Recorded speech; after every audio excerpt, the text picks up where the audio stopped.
मेरा नाम निखिल पासवान है। मैं कर्नाटक का रहने वाला हूँ। ये जो घटना मेरे साथ घटी थी, इसके बारे में मैं अब तक बिल्कुल क्लियर नहीं हूँ कि आखिर एग्जैक्टली हुआ क्या था। मेरी आंखों में देखा जो था वो तो मेरे को यकीन है, लेकिन दिमाग उस पर यकीन करने से मना कर देता है। घटना ही कुछ ऐसी है। ये घटना मेरे साथ तब घटी थी जब मैं आसाम जिले में गया हुआ था। असल बात तो ये है कि मैं असम में कई साल तक रह चुका हूँ, और जब ये मेरे साथ घटना हुई उसके बाद ही मैंने असम छोड़ा था। बात है शायद 2012 की। मैं बताता हूँ दरअसल कि उस दिन स्टार्टिंग से लेकर एंड तक हुआ क्या था मेरे साथ। दरअसल बात ये थी कि मेरे पास कोई नौकरी नहीं थी उस टाइम पे, खर्चे बहुत थे। अचानक से मुझे उसी दिन एक टेम्पलेट मिली। उस टेम्पलेट पे लिखा हुआ था कि कंपनी को एक मुर्दा घर में गार्ड की नौकरी दे रही है, और उस नौकरी के लिए वो कंपनी हर दिन के 1200 रुपए देने के लिए तैयार है। अब एक बेरोजगार आदमी को प्रतिदिन के 1200 रुपए मिले, वो भी नाइट ड्यूटी के, तो इससे अच्छा क्या हो सकता था मेरे लिए। और मैं काफी खुश हो गया वो आर्टिकल देख के। मैंने फौरन ही उस पे दिए हुए मेल एड्रेस पे अपना रिज्यूम सबमिट कर दिया। वैसे मुझे खास तौर पे कोई रिप्लाई की उम्मीद थी नहीं, लेकिन दोस्तों हैरानी की बात तो ये थी कि तकरीबन 2 घंटे के अंदर ही उनका मेल वापस आया, और उसमें लिखा हुआ था कि हमारी पोस्ट पे अप्लाई करने के लिए धन्यवाद। हम खुश हैं कि आप हमारी कंपनी से जुड़ना चाहते हैं। हम आपसे 1 साल का कॉन्ट्रैक्ट कर रहे हैं। इस फॉर्म पे आप ऑनलाइन सिग्नेचर कर दीजिए और आज 10 बजे दिए हुए एड्रेस पर पहुंच जाइए। आपको पेमेंट वीकली मिलती रहेगी। अब वैसे मुझे ये तो लग रहा था कि आज ही मैंने अप्लाई किया और आज ही रात में मेरे को जाना है। थोड़ा सा जल्दी तो मुझे लग रहा था, लेकिन और मुझे काम की सख्त जरूरत थी, तो मैंने कुछ भी नहीं बोला और मैं रात को करीब 9:30 बजे के बाद उस जगह के लिए निकल गया। 9:40 तक मैं उस जगह पे पहुंच भी गया था, क्योंकि वो जगह ज्यादा दूर थी नहीं। दरअसल वो एक पुराना मुर्दा घर था। पुराने समय मेरा मतलब ये नहीं कि वहाँ कोई काम अब नहीं होता था, काम वहाँ पे अभी चलता था, लेकिन वो शहर में बने सबसे पहले के मुर्दा घरों में से एक था। वहाँ मुझे एक आदमी बाहर मिला। उसने कहा कि मेरा नाम जीवन है और इस वक्त यहाँ पे मेरी ड्यूटी है। उसने मुझे मेरी ड्यूटी के बारे में समझाया, और उस पर जो उसने एक लाइन मेरे को बोली थी वो मेरे को बहुत ही ज्यादा अजीब लगी थी, और उसका सही मतलब मुझे उसी रात बाद में पता चला। उसने मुझसे कहा कि तुम्हारा काम बस इतना है कि ये देख लेना कि बाहर से कोई अंदर ना आ जाए, या फिर अंदर से कोई बाहर ना चला जाए। उसकी ये बात सुन के उस वक्त तो मुझे बहुत जोर की हंसी आ गई थी, और उसने भी कहा टेंशन मतलब मैं मजाक कर रहा हूँ, लेकिन इसका असल मतलब मुझे बाद में पता चलने वाला था। मैं खैर अंदर ऑफिस में गया और आराम से वहां पे अपनी चेयर पे बैठ गया। मैं थोड़ी देर तक तो वहां पे बैठा ही रहा, फिर मेरी नजर गई सामने टेबल पे रखे एक कागज के टुकड़े पे। उस पेपर को जब मैंने अपने हाथ में लिया तो मैंने देखा कि उसमें लिखा हुआ था कि ये जो पेपर था उसमें यहाँ पे आए नए गार्ड्स के लिए रूल्स लिखे हुए हैं। मैंने कहा ठीक है यार, मैं भी नया गार्ड हूँ, देखूं क्या रूल्स। अब उसमें जो लिखा था मैं आपको बताता हूँ। हमारी कंपनी में आपका स्वागत है। नए गार्ड्स के लिए रूल्स कुछ इस प्रकार हैं। और सच कहूं तो उसमें ऐसी ऐसी बातें लिखी थी जो शायद आप यकीन भी ना करो। अब मैं आपको बताता हूँ। उसमें रूल नंबर 1 लिखा था, ड्यूटी पे आने के तुरंत बाद आपको मुर्दा घर के अंदर जाना होगा और पूरी जगह का एक चक्कर लगाना होगा। एक बार अच्छे से देख लीजिए कि वहां पे कोई गड़बड़ तो नहीं है। हो सकता है कि वहां पे आपको कोई बॉडी चेंबर बाहर निकला हुआ दिखाई दीजिए। ज्यादा पैनिक ना हो और उसे अंदर कर दीजिए। जिन लोगों को नहीं पता बॉडी चेंबर क्या होता है, मैं उन्हें बता दूं कि एक फ्रिज की तरह होता है जिसके अंदर लाशें रखी होती हैं। रूल नंबर जो 2 लिखा था उस पर वो कुछ ऐसा था, मुर्दा घर में एक चक्कर लगाने के बाद आप आराम से अपने ऑफिस में बैठ सकते हैं। उसके बाद मैंने देखा कि उसके नीचे कई सारे रूल्स लिखे हुए थे, लेकिन मैंने सोचा कि पहले रूल को फॉलो कर लिया जाए। मैं भी आया हूँ, एक बार अंदर से मुर्दा घर में देख के ही आया हूँ। अंदर जहाँ पे लाशें रखी थी वो जगह ज्यादा बड़ी नहीं थी। जैसे ही मैं मुर्दा घर के अंदर दाखिल हुआ, वहां पे बिल्कुल ठंडा माहौल था। अंदर जाते ही मानो बदन में एक अजीब सी सिरहन सी दौड़ने लगी। जैसा कि मैंने बताया वो ज्यादा बड़ा था नहीं। वहां पे केवल 3 बॉडीज रखने के लिए फ्रिज थे, और वो तीनों ही बंद थे। इसीलिए मैं आराम से वो कमरा छोड़ के बाहर आ गया। अब उसके बाद मैंने सोचा कि चलो पीछे के बाथरूम के साइड भी एक बार चेक कर लिया जाए। तो मैंने वहां पे बहुत ही अजीब चीज देखी। मैंने देखा कि वहां पे एक आदमी खड़ा था जो कि अपना कोट उस वक्त पहन रहा था और शायद अपने मेडिकल का सामान कुछ निकाल रहा था। कुछ टूल्स को वो अलमारी में रख रहा था। उसे एक पल को देख के तो मैं बहुत जोर से चिल्लाने वाला था, लेकिन तभी मैंने बोला, अरे यार तुमने डरा दिया बिल्कुल ही मुझे। उस आदमी ने कुछ भी जवाब नहीं दिया और मेरी तरफ घूर के वापस अपना काम करने लगा। मैंने कहा कि मुझे मालूम नहीं था कि इस वक्त कोई अंदर भी होगा। उसने फिर भी मेरे को कोई जवाब नहीं दिया। मुझे लगा शायद कोई होगा जो यहाँ पे काम करता वाला बंदा होगा। उसके बाद मैं बाहर आके अपने ऑफिस में एक बार फिर से बैठ गया। मैं वो रूल वाले पेज फिर से पढ़ने ही वाला था कि अचानक से एक अजीब सी आवाज आने लगी। आवाज बहुत ही ज्यादा अजीब थी, मानो कोई पाइप जैसी किसी चीज को दीवार में रगड़ रहा हो। ये आवाज कुछ देर तक आई और उसके बाद काफी देर के लिए शांत हो गई। मैंने सब पे ज्यादा ध्यान नहीं दिया और उसके बाद मैंने अपना फोन देखा। मैं अपने फोन से अपना ध्यान हटाने ही वाला था कि अचानक से मेरे को फिर से वही अजीब आवाज आने लगी। और इस बार आवाज काफी ज्यादा अजीब सी लग रही थी, क्योंकि इस बार ये पाइप जैसी किसी चीज की आवाज कम और चीखने की आवाज से ज्यादा लग रही थी। मैंने सोचा कि उस आदमी से जरा पूछता हूँ कि आखिर आवाज है कैसी। मैं वहां पे गया जहाँ पे वो मैंने पहले देखा था, लेकिन वो वहां पे नहीं था। अब मेरे को ये नहीं पता कि वो बाहर कब चला गया था। हो सकता है कि मोबाइल चलाते वक्त मेरी थोड़ी देर के लिए झपकी लग गई थी, शायद तब वो बाहर चला गया हो। वो अजीब सी आवाज अब भी आई जा रही थी और अब जब मैंने इस आवाज पर थोड़ा ध्यान दिया तो मुझे लगा कि वो आवाज अंदर मुर्दा घर के अंदर से आ रही है। मैं यही देखने के लिए अंदर मुर्दा घर में देखने के लिए गया। वहां मैंने एक बेहद ही अजीब चीज देखी। वहां पे एक बॉडी फ्रिज खुला हुआ था। मैं उसके पास गया तो मेरे को देख के थोड़ी घिन भी आई और थोड़ा डर भी लगा। उसके अंदर एक थोड़ी बहुत सड़ी लाश थी, एक लाश जिसका चेहरा बिल्कुल सफेद पड़ गया था। मैंने उस पर ज्यादा ध्यान नहीं दिया और बॉडी को वापस अंदर कर दिया। और अब तक हैरानी की बात तो ये थी कि वो अजीब सी आवाज आना भी बंद हो गई थी। और उसके बाद मैं वापस अपने ऑफिस में आया। वो पेज पढ़ना एक बार मैंने फिर से शुरू कर दिया। उस पर तीसरे नंबर का रूल लिखा था कि हो सकता है तुम ऑफिस में सो जाओ, लेकिन तुम्हें ऐसा यहाँ पे नहीं करना है। अभी मैं इस लाइन को बस पढ़ा ही था कि अचानक से बहुत ही जोर से आवाज आई, बाहर निकालो मुझे। और सच में भगवान कसम, जैसे ही ये चीखने की आवाज मेरे रोंगटों से टकराई, अंदर तक मैं झर्रा गया। मैं फौरन खड़ा हुआ। मेरा दिल जोर जोर से धक धक किए जा रहा था और एक बार फिर से वही चीखने की आवाज आई, प्लीज मुझे बाहर निकालो, मुझे सांस नहीं आ रही है। यह आवाज फिर से मुर्दा घर के अंदर की तरफ से ही आ रही थी। अब सच बात तो ये थी कि मैं बहुत ही ज्यादा डरा हुआ था, लेकिन मैंने फिर भी जैसे तैसे करके मुर्दा घर का दरवाजा खोल दिया और एक बार फिर से आवाज गूंजी, मैं मरा नहीं हूँ, ये किसी की गलती है। और ये वाली लाइन सुन के मेरे अंदर मानो थोड़ी सी हिम्मत सी आई और मैं सोचने लगा कि शायद ये वो नहीं है जो मैं सोच रहा हूँ। और ये आवाज एक बार फिर से तेज हुए जा रही थी चिल्लाने की। मैंने इस बार धीरे से पूछा, तुम हो कहाँ पे?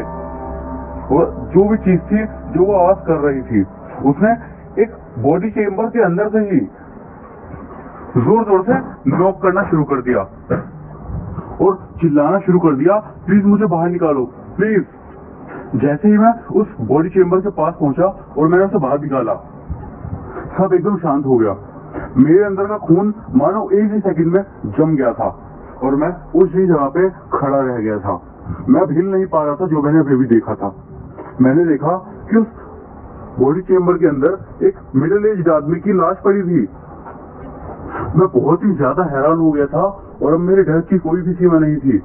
मैंने अभी अभी बिल्कुल साफ आवाज सुनी थी और किसी के खटखटाने की आवाज भी सुनी थी उसी बॉडी चेम्बर के अंदर से। तो क्या ये सब मेरे दिमाग का खेल था खाली, या फिर कुछ और?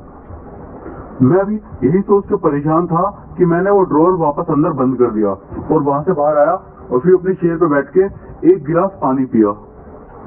मेरे दिमाग में अभी सिर्फ यही बात चल रही थी कि शायद इस जगह पे नौकरी लेके मैंने एक मुसीबत मोल लिया है। यही सब सोचते सोचते मैं एक बार फिर से वही रूल्स वाला पर्चा देखने लगा। उसमें चौथा पॉइंट लिखा था कि शायद आप शांति को भंग करने के लिए गाने सुनने की कोशिश करो, लेकिन वो आवाजें आपको तब भी सुनाई देंगी। बेहतर यही होगा कि आप उन आवाजों की आदत डाल लो। रूल नंबर 5, अगर आपको मुर्दा घर के अंदर से अजीब सी आवाजें सुनाई देती हैं तो आप उन्हें इग्नोर कर सकते हो। रूल नंबर 6, अगर आपको किसी लड़की के चिल्लाने की आवाज आए तो आप उसे इग्नोर कर सकते हो जब तक वो रुक ना जाए। और इस बात का खास ध्यान रखना, जब भी किसी लड़के के चिल्लाने की आवाज आए तो आप उस वक्त मुर्दा घर के अंदर गलती से भी कदम मत रखना। और अगर चिल्लाने की आवाज किसी आदमी की हो तो आप चुपचाप जाइए और जहां से वो आवाज आ रही है वो वाला बॉडी ड्रॉर एक बार बाहर निकालिए और उसके बाद उसे वापस अंदर कर दीजिए। चिल्लाने की आवाज आनी बंद हो जाएगी। मेरा ये पढ़ के एकदम से दिमाग खराब हो चुका था, क्योंकि मैं अब समझ चुका था कि इस जगह पे जिसने भी मेरे को काम पे लगाया है उसे इस सब के बारे में बिल्कुल अच्छे से पता है और उसने इसीलिए यहाँ पे पर्चा भी रखा हुआ है। लेकिन क्यों? अगर आपको मालूम है कि इस जगह पे कुछ अजीब घटनाएं हो रही है तो आप यहाँ पे कैसे किसी को काम दे सकते हो? खैर जो भी हो, मेरा दिमाग तो उस वक्त तक खराब हो ही चुका था। मैंने वो पेपर नीचे रख दिया शायद, लेकिन उस पर और भी कुछ लिखा हुआ था।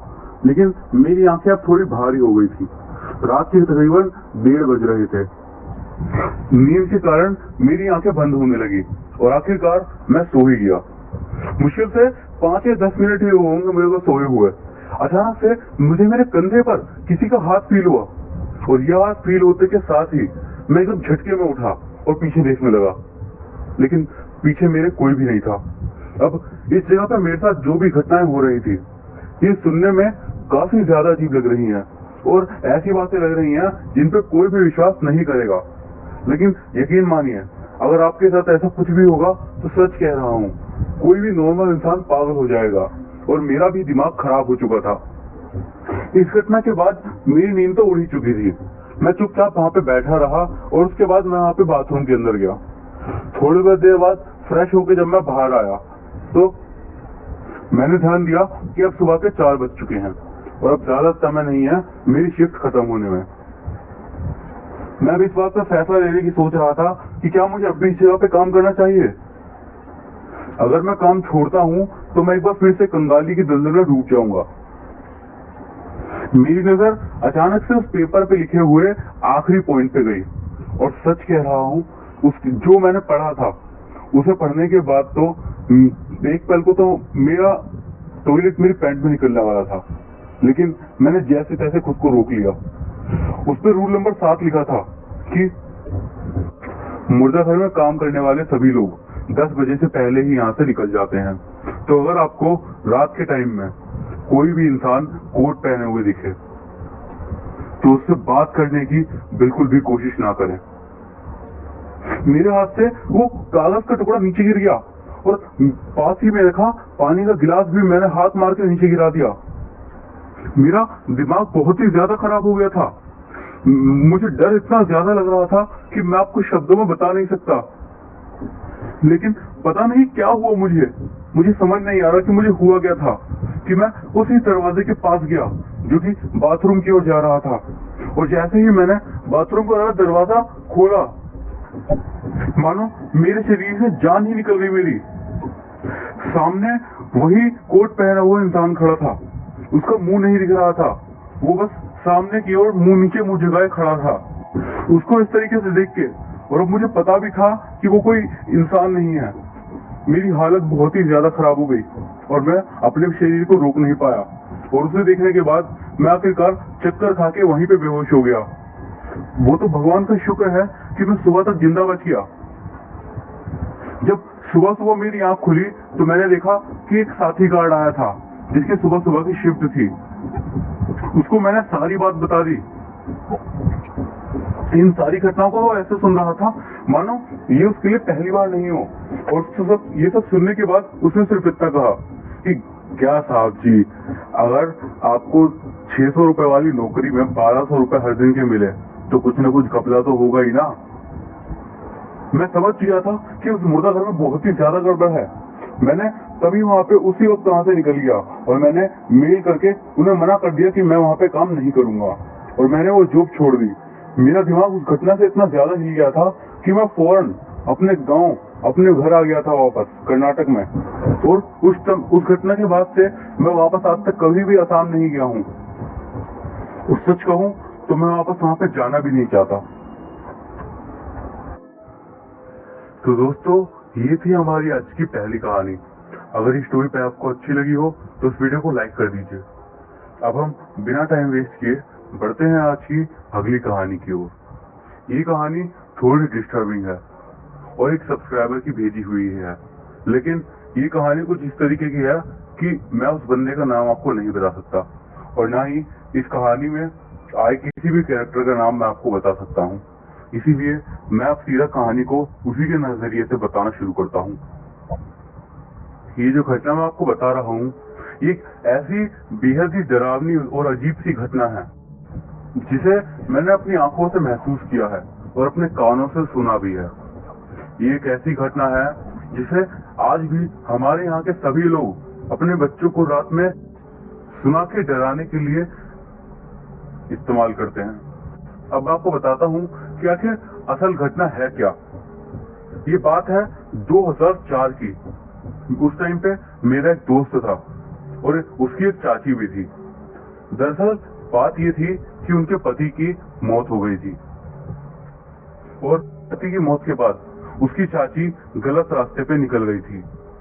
अब ये बात कहते हुए मुझे भी बुरा लग रहा है, लेकिन अपने पति की मौत के बाद वो कई लोगों के साथ एक्स्ट्रा मैरिटल अफेयर्स करने लगी। कई लोगों से उनके अवैध संबंध थे। एक बार हुआ यूं कि सबके बारे में उनके बड़े बेटे को पता चल गया। उसने पहले तो अपनी माँ को समझाने की बहुत कोशिश की कि अगर आपको ऐसा करना नहीं है तो प्लीज किसी एक आदमी से शादी कर लीजिए, लेकिन उसकी माँ नहीं मानी और उसने इसके लिए मना कर दिया। लेकिन इसके बाद भी वो नहीं सुधरी और इसी रास्ते पे वो आगे बढ़ती रही। उसके बेटे का बहुत ही ज्यादा दिमाग खराब हो रहा था। उसे बाहर हर जगह पे ताने सुनने पड़ते थे। उसे सभी लोग चिढ़ाना शुरू कर दिए थे। और फिर एक दिन वो भी आया जब उसने अपनी माँ को रंगे हाथों पकड़ लिया। जब उसने अपनी माँ को उस हालत में पकड़ा तो उसका दिमाग और भी ज्यादा खराब हो गया और वो दूसरे गांव के गुंडे को बुलवा लिया। और आप यकीन नहीं करोगे कि उसने अपनी माँ को जान से मरवाने की फिरौती दे दी। अब बस बात होना क्या था, अगले दिन उसकी माँ की लाश उसके घर में मिली। गांव का एरिया वैसे ही था, इसीलिए किसी ने भी पुलिस को बुलाना सही नहीं समझा और सभी लोगों ने अपनी अपनी चलाई और उसकी माँ का जैसे तैसे अंतिम संस्कार करके निपटा लिया। लेकिन असल बात तो कुछ हो रही थी। उसकी माँ बेशक इस दुनिया से चली गई थी, लेकिन उसके अपनी मौत का बदला लेने के लिए वो मरने के बाद भी वापस आ चुकी थी। गांव के सभी लोगों को उसकी माँ के नेचर के बारे में पता था, इसीलिए किसी ने भी उसके इस फैसले पर कोई भी उंगली नहीं उठाई। आपको पता ही है कि गांव के लोग किस तरीके के होते हैं। उसकी माँ के मरने के बाद उसका जो बड़ा बेटा था उसने दबा के शराब पीना शुरू कर दिया और उसे शराब की ऐसी लत लगी कि उसने अपना सब कुछ बर्बाद कर लिया। और धीरे धीरे उसके साथ बेहद ही अजीब घटनाएं शुरू हो गई। उसका तकरीबन 1 साल के अंदर अंदर ही 7 बार भयानक एक्सीडेंट हुआ। हर बार उसके साथ भयानक एक्सीडेंट हो जाता था और उसे भारी चोटें लगती थी। 2 बार तो वो मरते मरते बच गया था। पहले तो ये सारी घटनाएं केवल उस तक ही सीमित थी, लेकिन धीरे धीरे बहुत ही डरावनी घटनाएं शुरू हो गई। जिस घर में उसकी माँ रहती थी वहां पे उनकी रूह भटकने लगी। लोगों ने खुद अपनी आंखों से देखा है और आज भी बताते हैं। एक बात की बात है, एक और जो बेहद डरावनी घटना वहां पे घटती थी, अगर वहां पे कोई भी कभी भी 2 चाय के कप रखे जाते थे तो वहां से 1 कप खुद ब खुद गायब हो जाता था। और ये जो घटना मैं आपको बता रहा हूँ, ये मैंने खुद ही 2 साल पहले महसूस करी है। मुझे इस बात पे यकीन बिल्कुल नहीं था, लेकिन जब मैंने अपनी आंखों से देखा तब जाके मुझे भी यकीन हो गया। और मैंने इसके बाद तो कुछ ऐसा ऐसा देखा और सुना जिसे सुन के आप भी दंग हो जाओगे। एक दिन तो हद ही हो गई। एक दिन तो मेरे दोस्त के चाची के भाई ने उनको उसी जगह पे घूमते हुए देखा। जब उन्होंने उसका चेहरा देखा तो वो बहुत ही ज्यादा डर गए। वो दरअसल अब एक खतरनाक चुड़ैल में तब्दील हो गई थी। वो अब भी बताते हैं कि उनका चेहरा बहुत ही ज्यादा भयानक था, कि उनका कहना था कि उन्हें इसीलिए मुक्ति नहीं मिली क्योंकि उन्होंने अपने जीवन काल में कई सारे अपराध किए थे, और उनमें से एक अपराध ये भी था कि उन्होंने ही खुद अपने पति की मौत करवाई थी। ये बात सुन के, ये बात जब सभी लोगों को पता चली तो सभी लोगों के अंदर उनके प्रति नफरत और भी ज्यादा बढ़ गई और बढ़ने लगी वहां पे घटने वाली भूतिया घटनाएं। उस घर के अंदर से उस घर के अंदर से रात के समय अजीब सी हंसी और चूड़ियों की आवाज सुन के बाहर वाले लोगों का दिल दहल जाता था। आज भी वहां रहने वाला हर एक इंसान उनका नाम लेने से भी डरता है, और मैं भी इसीलिए यहाँ पे उसके नाम का जिक्र नहीं कर रहा हूँ, क्योंकि जब जब उनका नाम लिया गया है तब तब उन्होंने सभी लोगों को तंग किया है, और वो घर जहाँ पे उनका मर्डर हुआ था वो हमेशा के लिए बंद कर दिया गया है, और आज भी वो बिल्कुल सुनसान है। आज भी वहाँ पे कई लोग कहते हैं कि किसी के हंसने की, रोने की, गुनगुनाने की आवाज आती रहती है, और जो भी वहां से गुजरता है वो उन सबका नाम ले लेकर उन्हें बुलाती है। और जो भी उस घर में गया है या तो वो अजीब तरीके से मानसिक रूप से बीमार हो गया या फिर उसकी कुछ समय बाद ही मौत हो गई थी। यहाँ तक कि मैंने भी उस जगह पे एक बार जा करके उन्हें देख लिया था, और उसके बाद मेरी तबीयत बहुत ही ज्यादा खराब हो गई थी। उनका जो भयानक चेहरा था वो तो मैं अपनी जिंदगी भर नहीं भूल पाऊंगा। जैसे तैसे करके इस घटनाओं के बाद मैंने एक मौलाना से मिला और मैंने अपने ऊपर एक झाड़ लगवा लिया ताकि मैं इस सब से बाहर निकल सकूं। बाबा जी के झाड़े के बाद मेरी हालत में सुधार हो गया और मैंने फैसला कर लिया कि मैं फिर कभी भी उस घर की तरफ मुड़ के भी नहीं देखूंगा। वो घर आज भी उसी तरीके से सुनसान पड़ा है, और शायद डर ही वो वजह थी जिसके कारण उस औरत का बड़ा बेटा अब उस शहर से ही छोड़ के भाग चुका है। अब वो किस जगह पे जाके बसा है ये बात किसी को भी नहीं पता। असल बात तो ये है कि किसी को ये भी नहीं पता कि वो जिंदा है भी या फिर नहीं। लेकिन एक बात जो कि सच है वो ये कि उस औरत की आत्मा आज भी उस जगह पे अपने बदले की आग में भटक रही है। ये घटना सुनने में बहुत ही ज्यादा बचकानी लगती है, और इस पे विश्वास करना आप में से कई लोगों के लिए नामुमकिन होगा, लेकिन हम इंसानों की फितरत है, जब तक हम कोई भी घटना अपनी आंखों से नहीं देख लेते हमें उस पर विश्वास ही नहीं होता। लेकिन ये कुछ ऐसी गिनी चुनी घटनाओं में से एक है जिन्हें आप अगर अपनी आंखों से भी देख लेंगे तब भी आपका मन नहीं मानेगा कि ये सब होता है। लेकिन यकीन मानिए दोस्तों, इन सब चीजों का वजूद भी होता है, और अगर हमने इन चीजों के अस्तित्व से छेड़छाड़ करने की कोशिश की तो ये हमें बहुत ही ज्यादा नुकसान पहुंचा सकती हैं। ये घटना मुझे पता थी, सो मैंने आप ही सभी लोगों को बता दी। मानना ना मानना आपके ऊपर है।